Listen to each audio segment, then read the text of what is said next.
ate steak and eggs every day, and they're living to 90, 100. But again, I'm not saying any of that is here's my top 10 tips to live longer, but I think that was in a time when you did have more family members in the house, as you just said, like grandparents, cousins. Everyone lived in these sort of smaller communities, and we're also spread out now. And I don't know about you, but like in the last sort of 5-10 years, worked really hard to bring my family kind of closer and closer, and we all live in the same area for that reason, because I think a lot of us grew up, or definitely through history, we grew up with bigger households with shared responsibility.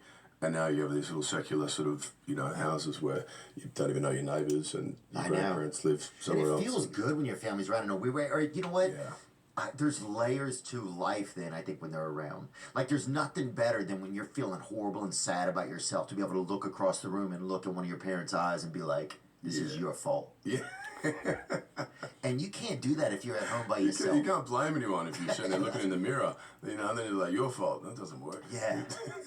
And I think maybe we're going to be getting back towards that, and we may not have a choice just because of like the cost of living and things like that. Yeah. But my niece just moved back in with my sister. Like, I don't know, and things like that, I think it's kind of nice. Like, there is something that's fun about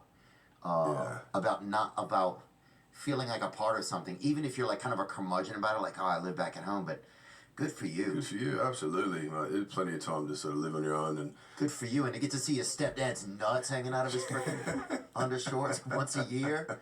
Once a year, once a week even, what a joy. Yeah, dude.